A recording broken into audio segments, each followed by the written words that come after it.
प्रधानमंत्री नरेंद्र मोदी ने राज्यसभा में राष्ट्रपति के अभिभाषण में धन्यवाद प्रस्ताव पर जवाब दिया।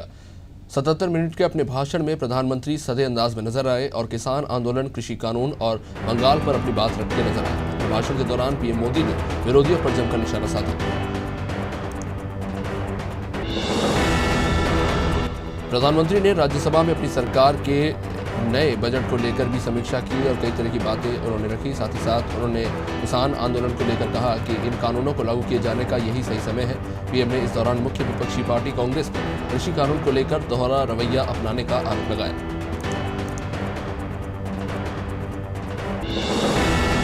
प्रधानमंत्री ने आंदोलन कर रहे किसानों से आंदोलन खत्म करने की अपील की और कहा कि वो एक बार सदन में से भी बातचीत का निमंत्रण दे रहे हैं कि सब मिल बैठकर बातचीत करते हैं। उन्होंने कहा कि मैं बार बार कह रहा हूं कि हम सब मिल बैठकर बात करने को तैयार हैं।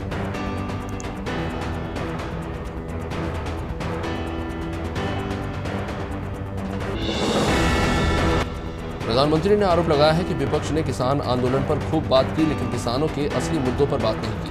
उन्होंने कहा कि सदन में किसान आंदोलन की भरपूर चर्चा हुई है। ज्यादा से ज्यादा समय जो बातें बताई गई वो आंदोलन के संबंध में बताई गई, लेकिन किस बात को लेकर आंदोलन है उस पर सब मौन है।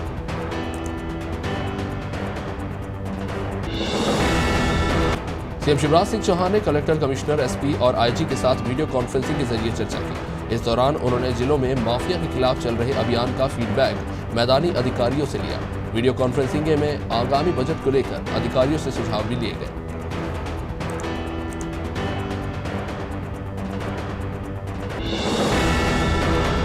मुख्यमंत्री शिवराज सिंह चौहान ने एक रैली में कहा कि हम मध्य प्रदेश को शराब मुक्त राज्य बनाना चाहते हैं। सिर्फ शराब बंद करके ऐसा संभव नहीं है।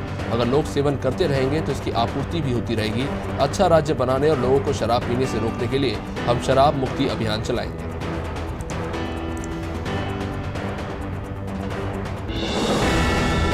छत्तीसगढ़ के पूर्व मुख्यमंत्री डॉक्टर रमन सिंह 2 दिवसीय दौरे पर रायगढ़ के प्रवास पर हैं, जहां उन्होंने बीजेपी कार्यालय में प्रेस कॉन्फ्रेंस कर प्रदेश की भूपेश सरकार पर जमकर हमला बोला।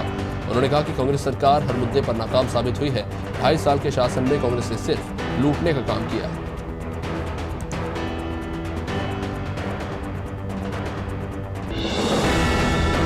प्रदेश सरकार में मंत्रियों को फ्री हैंड काम नहीं करने दिए जाने वाले कांग्रेस के आरोपों पर ऊर्जा मंत्री प्रद्युम्न सिंह तोमर ने पलटवार किया।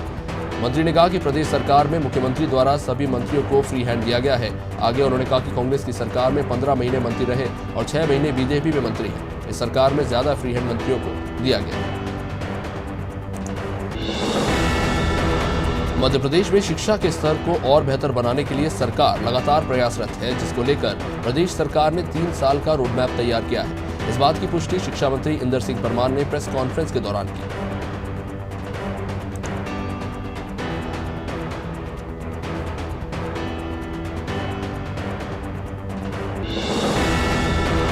मध्य प्रदेश में विद्युत मंडल के निजीकरण को लेकर कर्मचारी लामबंद हो गए हैं और लगातार विरोध कर रहे हैं। जहां इसी कड़ी में विद्युत मंडल के कर्मचारी भोपाल के गोविंदपुरा में भारी संख्या में इकट्ठा हुए थे और इन सभी ने प्रदर्शन किया। हालांकि इस पर ऊर्जा मंत्री प्रद्युम्न सिंह तोमर ने कहा कि मेरा स्पष्ट कहना है कि कर्मचारियों और हम सबको मिलकर ये तय करना पड़ेगा कि निजीकरण का विषय उठता ही क्यों। सतना जिले के मैहर से बीजेपी विधायक नारायण त्रिपाठी के एक बार फिर बगावती तेवर सामने आने लगे हैं। भोपाल पहुंचे नारायण त्रिपाठी ने सरकार को सख्त लहजे में कहा है कि सरकार विंध्य बुंदेलखंड क्षेत्र का विकास नहीं कर सकी है। विंध्य में न सड़कें हैं और न ही कॉलेज है। टूरिज्म के मामले में भी यह क्षेत्र बिल्कुल फेल है।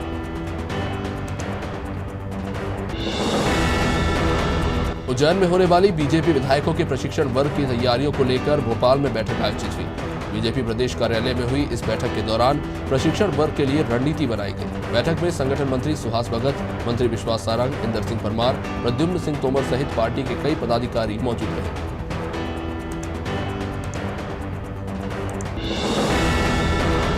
मध्य प्रदेश के कृषि मंत्री कमल पटेल ने शराबबंदी को लेकर बड़ा बयान दिया है।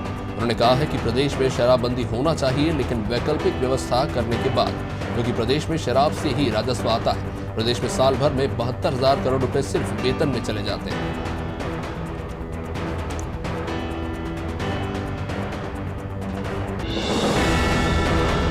नरसिंहपुर पहुंचे सांसद राव उदय प्रताप सिंह ने प्रेस कॉन्फ्रेंस कर आम बजट की जानकारी दी और कहा कि आत्मनिर्भर भारत का बजट 2021 और 22 के कोरोना के बावजूद देश को आर्थिक भटकाव से बचाने वाला अभूतपूर्व बजट है। ये बजट सशक्त नेतृत्व और जनहितैषी नीतियों का सुफल है। इस बजट में गांव, गरीब, किसान, महिला, युवा, बुजुर्ग सभी को शामिल किया गया है। बीजेपी प्रदेश अध्यक्ष वी डी शर्मा मंडला में बूथ समिति सम्मेलन में शामिल हुए थे। इस दौरान उन्होंने कांग्रेस नेता राहुल गांधी के साथ किसान नेता योगेंद्र यादव और पॉप सिंगर रिहाना पर जमकर हमला बोला।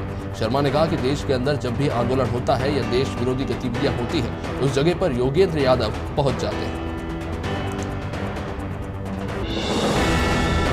मंडला सांसद और केंद्रीय मंत्री फग्गन सिंह कुलस्ते ने एक बार फिर विवादित बयान दिया है। कुलस्ते ने अपने क्षेत्र की जनता को निकम्मा और ठलुआ कह दिया। दरअसल केंद्रीय मंत्री फग्गन सिंह कुलस्ते एक कार्यक्रम में शामिल होने मंडला पर पहुंचे थे। यहां मजदूरों को ठलुआ कहते हुए उन्हें घर का काम छोड़कर दूसरे जिले में घूमने वाला उन्होंने बताया।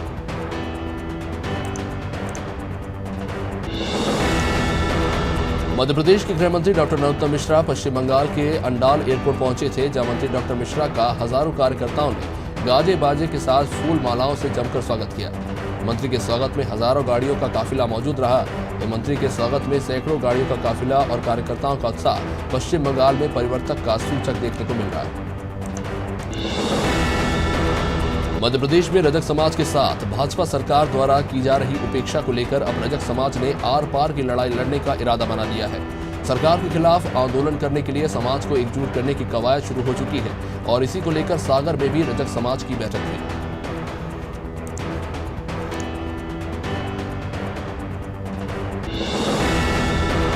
नए कृषि कानूनों के विरोध में पिछले 2 महीनों से लगातार किसानों का आंदोलन जारी है। किसानों की समस्याओं को देखते हुए कांग्रेस भी अब किसानों के आंदोलन को समर्थन दे रही है। किसानों के समर्थन में ग्वालियर में जिला कांग्रेस कमेटी ने धरना प्रदर्शन किया। इस मौके पर कांग्रेस महिला अध्यक्ष समेत पार्टी के कई वरिष्ठ नेता और कार्यकर्ता मौजूद रहे। पंडित खुशीलाल शर्मा शासकीय आयुर्वेदिक संस्थान के नजदीक संविदा स्वास्थ्य कर्मचारी अपनी मांगों को लेकर प्रदर्शन करते नजर आए। दरअसल 2018 में मुख्यमंत्री द्वारा कैबिनेट से एक आदेश पारित हुआ था, जिसके अनुसार नियमित पदों के वेतनमान का 90% वेतनमान राष्ट्रीय स्वास्थ्य मिशन के समस्त संविदा स्वास्थ्य कर्मचारियों को देने का आदेश दिया गया था। पेट्रोल, डीजल और रसोई गैस के दाम बढ़ने का कांग्रेस ने विरोध किया है। जबलपुर में युवा कार्यकर्ताओं ने बैलगाड़ी पर मोटरसाइकिल रखकर प्रदर्शन किया। शहर के मुख्य बाजारों में बैलगाड़ी यात्रा निकालकर सरकार के खिलाफ नारेबाजी की गई। प्रदर्शनकारियों ने कहा कि देश में लगातार डीजल, पेट्रोल और रसोई गैस के दाम बढ़ रहे हैं।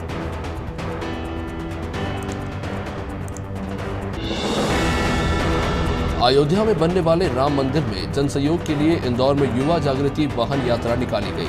लगभग 25 किलोमीटर की ये रैली सुगनी देवी कॉलेज से शुरू होकर पलासिया तक पहुंची।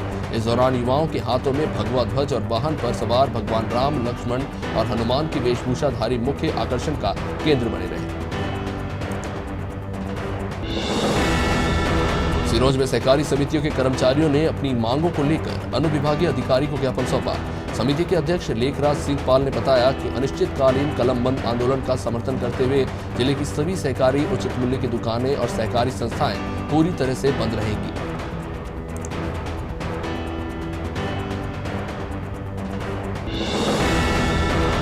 कनार में बंजारा समुदाय के संत सेवालाल की जयंती को लेकर बैठक का आयोजन किया गया। इस बैठक में सर्वसहमति से ये फैसला लिया गया है कि इस बार जयंती पर कोविड-19 को ध्यान में रखते हुए बाइक रैली नहीं निकाली जाएगी। ये जिला स्तरीय कार्यक्रम खकनार के रामदेव बाबा मंदिर में आयोजित होगा।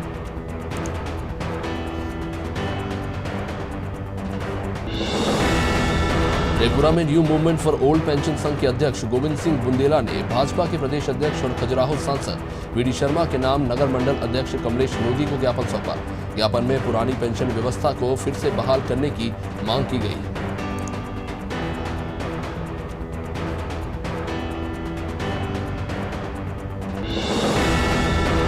अलीराजपुर में ईसाई समुदाय की महिलाओं ने धरने पर बैठने के दौरान हिंदू जनजाति के लोगों को कुछ जाति सूचक शब्द कहे, जिससे नाराज हिंदू युवा के लोगों ने ईसाई महिलाओं पर एफआईआर की मांग की है। साथ ही ईसाई मिशनरियों पर धर्मांतरण का आरोप भी लगाया।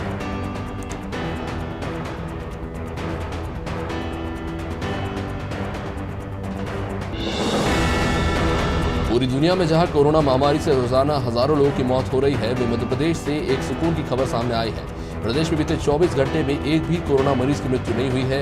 ये जानकारी स्वास्थ्य संचालनालय ने स्टेट हेल्थ बुलेटिन में जारी की है।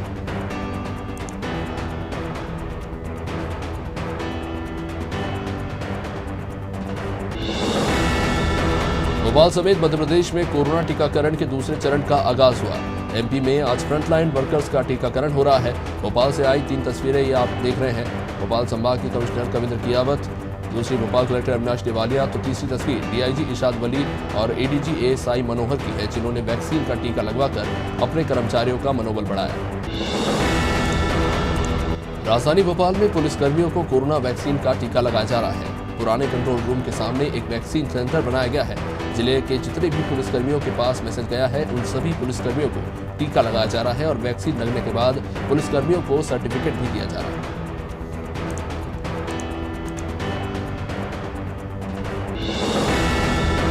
उज्जैन के घटिया में वैक्सीनेशन के दूसरे चरण में राजस्व विभाग और पुलिस विभाग के कोरोना योद्धाओं को वैक्सीन की डोज दी गई। घटिया तहसील के एसडीएम गोविंद दुबे, थाना प्रभारी विपिन बाथम और तहसीलदार शिवराम का कनासे समेत विभाग के कई अधिकारियों और कर्मचारियों ने टीका लगवाया।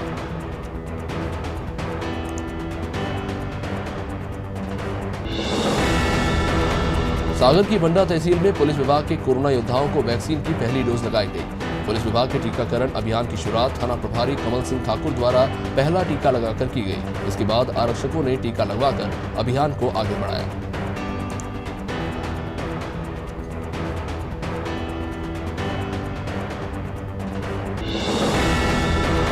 हरदा पुलिस ने अवैध शराब के साथ एक आरोपी को गिरफ्तार किया है, जिसके पास से पुलिस ने 13 पेटी देशी शराब जब्त की है। इसकी कीमत 50,000 रुपए बताई जा रही है। पुलिस ने आरोपी के खिलाफ आबकारी एक्ट के तहत मामला दर्ज किया है।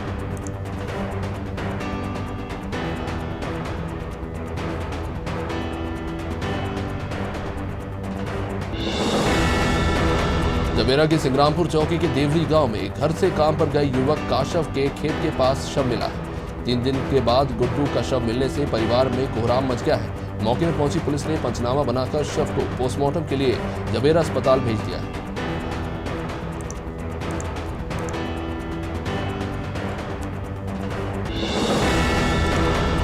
रायगढ़ में चक्रधर नगर में बने रेलवे क्रॉसिंग फाटक को अज्ञात बुलेरो वाहन ने क्षतिग्रस्त कर दिया। मौके पर पहुंची आरपीएफ और जीआरपी पुलिस ने अज्ञात वाहन चालक के खिलाफ रेल संपत्ति को क्षति पहुंचाने का मामला दर्ज किया है और इसकी जांच शुरू कर दी गई है।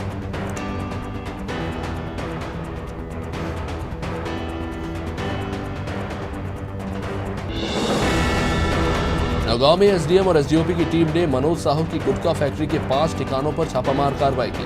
यहां से भारी मात्रा में गुटखा और गुटखा बनाने की सामग्री बरामद हुई है।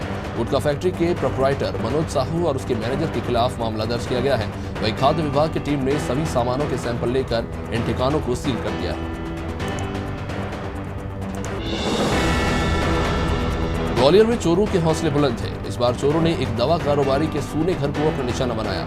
अज्ञात चोरों ने दिन दहाड़े व्यापारी के घर में घुसकर सोने चांदी के आभूषण सहित लाखों रुपए की नकदी पर हाथ साफ कर दिया। शातिर चोर कंप्यूटर की हार्ड डिस्क भी ले गए हैं, जिसके चलते सीसीटीवी फुटेज का भी कोई मतलब नहीं रह गया।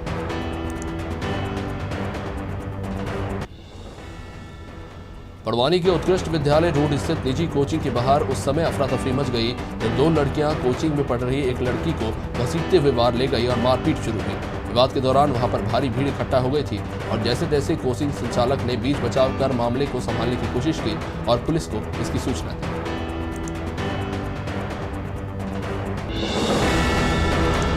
अलीराजपुर के बाद सिवनी जिले में भी धर्मांतरण का मामला सामने आया है। आदेगांव थाने के सिमरिया गांव में एक घर में हो रहे धर्मांतरण की सूचना मिलते ही आदेगांव थाना प्रभारी मौके पर पहुंचे।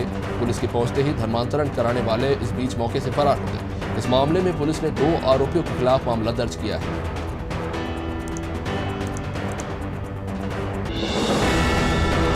देवास जिले के मांगली में पुलिस ने पूंजापुरा में वन रक्षक मदन लाल वर्मा की हत्या के 4 आरोपियों को गिरफ्तार कर लिया है। इस मामले में पुलिस ने 2 आरोपियों को पहले ही गिरफ्तार कर लिया था और 2 आरोपी फरार चल रहे हैं, जिसके बाद पुलिस ने सर्च अभियान चलाया और आरोपी ध्यान सिंह भिलाला, दीप सिंह भिलाला को भी गिरफ्तार कर लिया।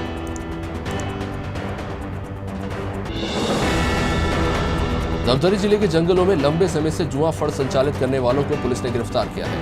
पुलिस की टीम ने घेराबंदी कर 19 जुआरियों को हिरासत में लिया। इन जुआरियों में शहर के कई नामचीन भी शामिल हैं। आरोपियों के पास से 3 लाख नकद के साथ 22 मोबाइल और 17 बाइकें बरामद की गई हैं। पुलिस ने आरोपियों पर मामला दर्ज कर कार्रवाई शुरू कर दी है। पन्ना के रेपुरा में मवेशियों के रास्तों को लेकर 2 गांवों के बीच तकरार बढ़ गई है। सलैया ग्राम के कुछ लोगों ने पड़ोस के कजगवा गांव के मवेशियों के निकलने का रास्ता बंद कर दिया है, जिसकी वजह से मवेशी अब जंगल में चरने के लिए नहीं जा पा रहे हैं, जिसकी जानकारी तहसीलदार और हल्का पटवारी को भी दी जा चुकी है, फिर भी रास्ता नहीं खोला गया। पथरिया के लखरौनी में चौमुख धाम के संस्थापक शंकराचार्य स्वामी आत्मानंद सरस्वती ने राम मंदिर निर्माण के लिए 51,000 रुपए का चेक स्वयं सेवकों को दिया। इसी के साथ आश्रम में लगे सभी सेवादारों ने भी 1100 रुपए की राशि राम मंदिर के लिए दान की।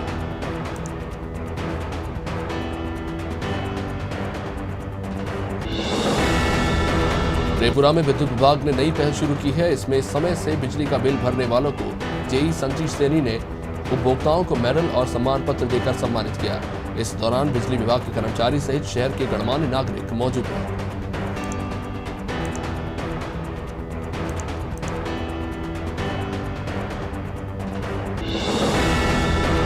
मशहूर पंजाबी सिंगर दिलजीत दोसांझ ने कंगना रनावत को उनके उस कमेंट के लिए फटकार लगाई है जिसमें उन्होंने डायरेक्टली उन्हें खलिस्तानी बताया था। दिलजीत ने अपनी सोशल मीडिया पोस्ट में इसे ड्रामा करार दिया।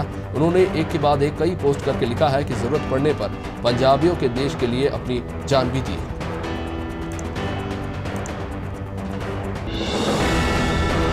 वहीं इसको लेकर कंगना रनावत ने कहा कि मैंने दिलजीत को ओपन चैलेंज दिया था कि वे सिर्फ एक बार कह दें कि वे खालिस्तानी नहीं है, लेकिन उन्होंने ऐसा नहीं किया। युवाओं को गुमराह करने का काम किया जा रहा है। उन्हें खालिस्तान के बारे में एक सपना दिखाया जा रहा है।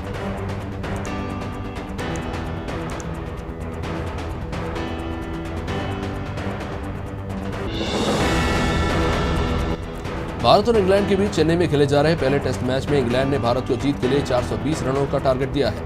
चौथे दिन का खेल खत्म होने तक टीम इंडिया ने रोहित शर्मा के रूप में एक विकेट खोकर 39 रन बना लिए हैं। चेतेश्वर पुजारा 12 रन और शुभमन गिल 15 रन बनाकर नॉट आउट है। जीत के लिए भारत को आखिरी दिन 381 रन बनाने होंगे। चेन्नई टेस्ट के चौथे दिन 297 रन बने और 15 विकेट गिरे। इसमें भारत के 5 विकेट और इंग्लैंड के 10 विकेट शामिल हैं। इंग्लिश टीम दूसरी पारी में 178 रन पर ऑल आउट हो गई। इसमें रविचंद्रन अश्विन ने 6 विकेट लिए। इंग्लैंड ने पहली पारी में 578 रन बनाए थे, जिसके बाद में टीम इंडिया पहली पारी में 337 रन ही बना सकी। इंग्लैंड के खिलाफ 4 टेस्ट मैचों की सीरीज के पहले मुकाबले में टीम इंडिया के तेज गेंदबाज ईशांत शर्मा ने टेस्ट क्रिकेट में कीर्तिमान रच दिया। इंग्लैंड के डैनियल लॉरेंस को आउट करने के साथ ही तेज गेंदबाज ईशांत शर्मा ने 300 विकेट लेने का जादुई आंकड़ा छुआ। ईशांत 300 टेस्ट विकेट लेने वाले भारत के छठे और दुनिया के 35वें गेंदबाज हैं।